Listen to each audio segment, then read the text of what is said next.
স্বাগত দীপ্ত সংবাদে আপনাদের সাথে আছে আমি তাওসিয়া ইসলাম। দেশের উত্তরাঞ্চলে শীতের তীব্রতা বাড়ছে। সকালের দিকে কুয়াশায় ঢেকে থাকছে চারপাশ। আরও তথ্য নিয়ে পঞ্চগড় থেকে যোগ দিচ্ছেন সহকর্মী গোফরান বিপ্লব। বিপ্লব, পঞ্চগড়ে আজ তাপমাত্রা কেমন রয়েছে আর শীত কতটা অনুভূত হচ্ছে?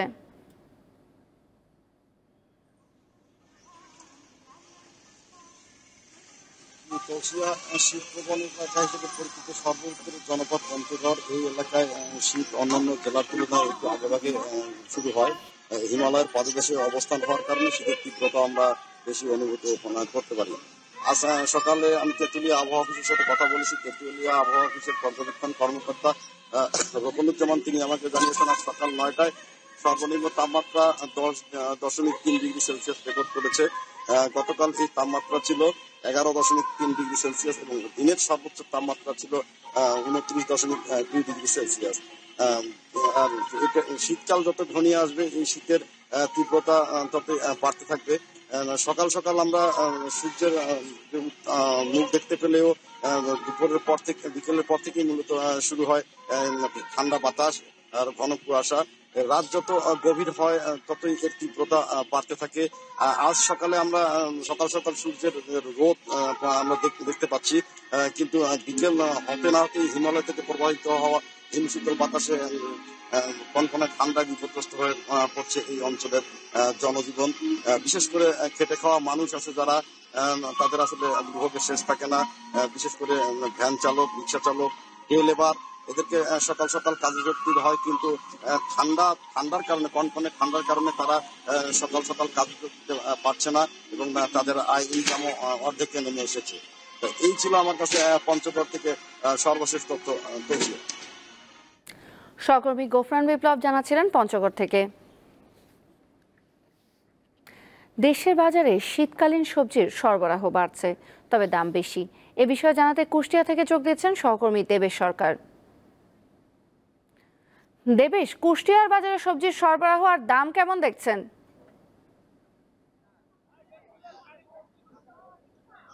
ধন্যবাদ তৌসিয়া। আপনি যেমনটি দেখাচ্ছিলেন দর্শকদেরকে যে কুষ্টিয়ার বাজারে শীতের সবজির হঠাৎ করেই কিন্তু সরবরাহ বেড়ে গিয়েছে এবং গত সপ্তাহের তুলনায় দাম প্রায় কোনো কোনো ক্ষেত্রে অর্ধেকে নেমে এসেছে। যেমন গত সপ্তাহে যে ফুলকপি বিক্রি হয়েছিল 80 থেকে 100 টাকা, সেটা কিন্তু আজকে বিক্রি হচ্ছে 30 থেকে 40 টাকায়। বাঁধাকপি যেটা ছিল 70-80 টাকা, সেটাও আজকে 30 থেকে 40 টাকা।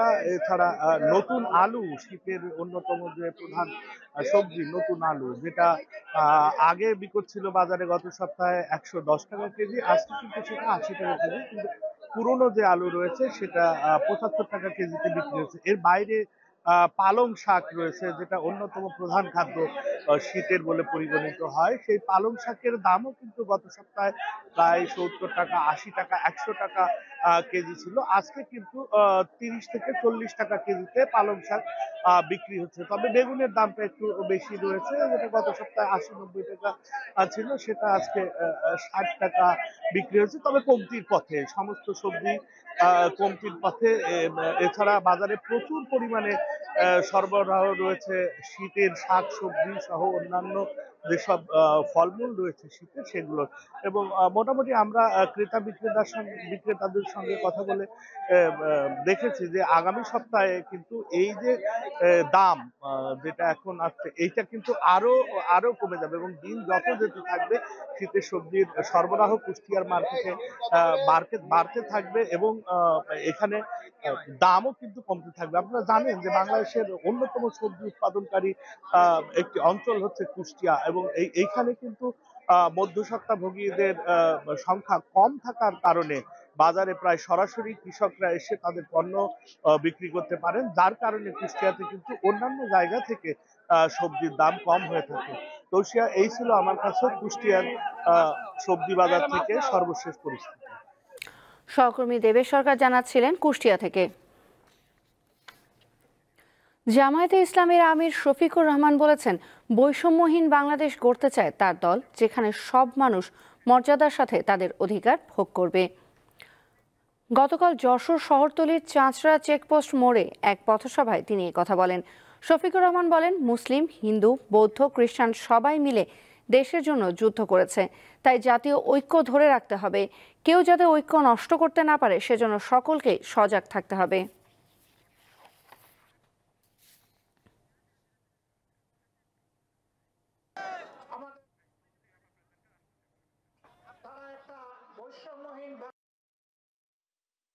আমরা এমন একটি বাংলাদেশ গড়তে চাই যেই বাংলাদেশের মানুষের মধ্যে জাতপাত, দল, ধর্মের ব্যবধান থাকবে না।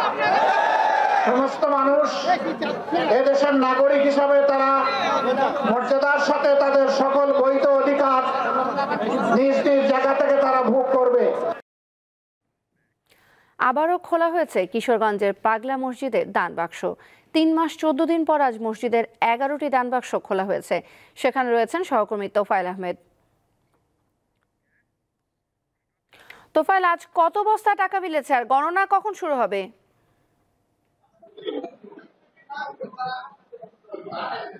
জি তোসিয়া, আপনি যেমনটা বলছিলেন যে আসলে কিশোরগঞ্জে কিন্তু যে ঐতিহাসিক যে পাগলা মসজিদটি রয়েছে সেটির যে দান বাক্স কিন্তু প্রতি 3 মাস অন্তর অন্তর খোলা হয়। ঠিক তারই ধারাবাহিকতায় কিন্তু আজও কিন্তু সেই দান বাক্সগুলো খোলা হয়েছে।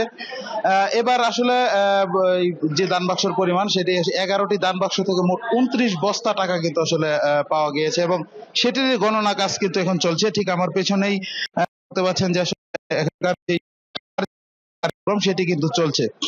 তো আমরা আসলে পাগলা মসজিদ সূত্রে যেটি জানতে পেরেছি, এখানে পাগলা মসজিদের যেই এতিমখানা এবং মাদ্রাসা রয়েছে তার 285 জন শিক্ষার্থী এবং ব্যাংকের প্রায় 85 জন, মোট প্রায় 370 জনের একটি দল আসলে গণনা কাজে অংশগ্রহণ করেছে। এই গণনা কার্যক্রম আসলে চলবে কিন্তু যে সন্ধ্যা পর্যন্ত কিন্তু আসলে গণনা কার্যক্রম চলবে। আপনাদেরকে আরেকটু জানিয়ে রাখতে চাই যে এই দান বাক্সগুলো কিন্তু আসলে ঠিক সকাল 7টায় কিন্তু খোলা হয়েছে। এই চলতি বছরের 17 আগস্ট সেখানেও দান বাক্স খোলা হয়েছিল। সেখানে আসলে তখন যে টাকার পরিমাণ ছিল 7,22,10,046 টাকা আসলে সেখানে পাওয়া গিয়েছিল। তবে এটি সর্বোচ্চ নয়। এর আগে চলতি বছরের যে এপ্রিল মাসের দান বাক্স খোলা হলে সেখানে আসলে 7,78,67,537 টাকা পাওয়া যায়, যেটি এ যাবৎকালে রেকর্ড সংখ্যক যে টাকার পরিমাণ। তবে এবার আসলে আশা করা হচ্ছে অতীতের সকল রেকর্ড ভাঙবে বলে আসলে আমরা এখানকার যে পাগলা মসজিদ সূত্র রয়েছে তারা আসলে আমাদেরকে জানিয়েছেন। আরেকটু তথ্য যদি আপনাদেরকে দিয়ে রাখি যে এখানকার যে দানকৃত অর্থের টাকা সেটি কিন্তু এখানকার যে ব্যাংক রয়েছে সেখানে খুব কঠোর নিরাপত্তার মাধ্যমে আসলে টাকাগুলো কিন্তু ব্যাংক পর্যন্ত পৌঁছানো হয়। তারপর এই টাকাগুলোর যে আসলে বিভিন্ন খাতের যে ব্যয়, এই টাকাগুলো আসলে কিভাবে ব্যয় করা হয় এই বিষয়গুলো আমরা আসলে যেটি জানতে পেরেছি। এখানকার আসলে দুস্থ এবং অসহায় যে মানুষের বিভিন্ন ধরনের দুরারোগ্য ব্যাধিতে আক্রান্ত এসব রোগীদের ক্ষেত্রে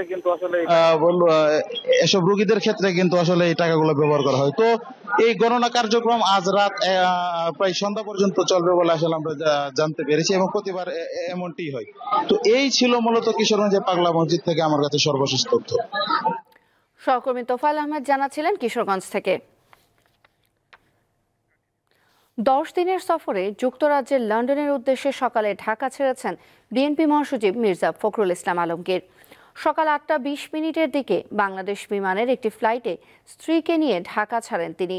বিষয়টি নিশ্চিত করেছে বিএনপির মিডিয়া সেল। 11 ডিসেম্বর মির্জা ফখরুলের দেশে ফেরার কথা রয়েছে।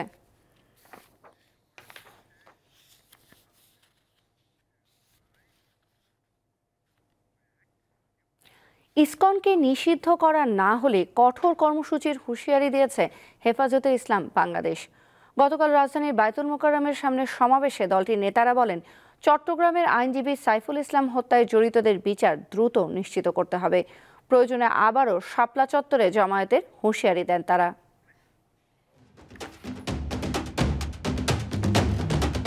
সনাতন ধর্মের অনুসারীদের সংগঠন ইসকনকে নিষিদ্ধ ও চট্টগ্রামে আইনজীবী সাইফুল ইসলাম আলিফের হত্যার বিচারের দাবিতে উত্তাল রাজধানীর জাতীয় মসজিদ বায়তুল মোকাররম এলাকা।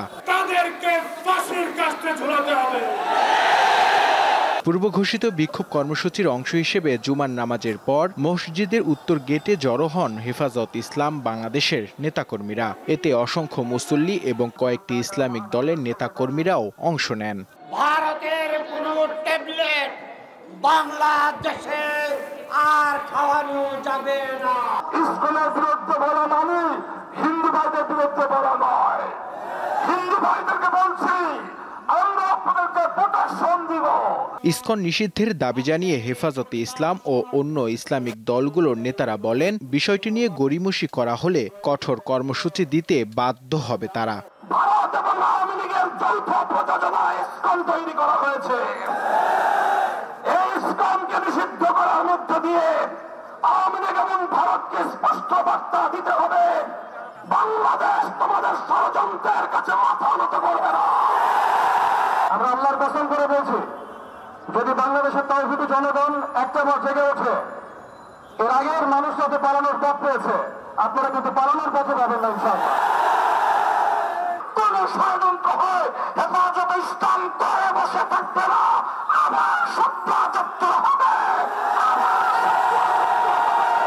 সবাইকে শান্তিপূর্ণভাবে বর্তমান পরিস্থিতি মোকাবিলার আহ্বান জানান বক্তারা। পরিষ্কার কথা, আমরা নিজেদের হাতে আইন তুলে নেব না। আমরা যে সরকার প্রতিষ্ঠা করেছি সেই সরকারের কাছে বলতে চাই, অবিলম্বে এই সমস্ত দুষ্কৃতিকারীদেরকে আইনের আওতায় আনা হোক। এই জমায়েত ঘিরে বাইতুল মোকাররম এলাকায় আইন শৃঙ্খলা রক্ষাকারী বাহিনীর সদস্যরা সতর্ক অবস্থানে ছিলেন। নূর আলম, দীপ্ত সংবাদ, ঢাকা। দেশের বাইরের খবর। গাজা উপত্যকায় শুক্রবার রাতভর ইসরায়েলি বিমান হামলায় শতাধিক ফিলিস্তিনি নিহত হয়েছেন। উত্তরাঞ্চলীয় বেইত লাহিয়া ও জাবালিয়ায় ইসরায়েলি বাহিনীর বিমান হামলায় হতাহতের এ ঘটনা ঘটে। নিহতদের মধ্যে ৭৫ জন বেইত লাহিয়া শহরের আর ২৫ জন জাবালিয়ার বাসিন্দা। গাজায় টানা ১ বছরের বেশি সময় ধরে চলা হামলায় ৪৪,৭০০ ফিলিস্তিনি প্রাণ হারিয়েছেন। এই অবস্থায় নতুন করে গাজায় যুদ্ধবিরতির আলোচনা শুরু করতে যাচ্ছে মিশর। হামাসের নেতারা আজ কায়রোতে আলোচনায় বসতে যাচ্ছেন।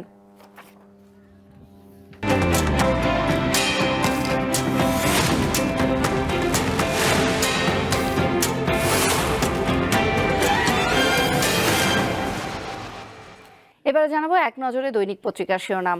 আমার হাতে শুরুতেই আছে দৈনিক প্রথম আলো। তাদের প্রধান শিরোনামে আছে ঢাকার বায়ু দূষণ পরিস্থিতি নিয়ে একটি গ্রাফিক চিত্রের সাথে তারা জানাচ্ছে ঢাকায় বায়ু দূষণ বাড়ছেই, চরম স্বাস্থ্য ঝুঁকি। আরেকটি সংবাদ আছে আওয়ামী লীগের ১৫ বছরের সবচেয়ে বেশি দুর্নীতি ব্যাংক খাতে, প্রতিবেদনের তথ্য।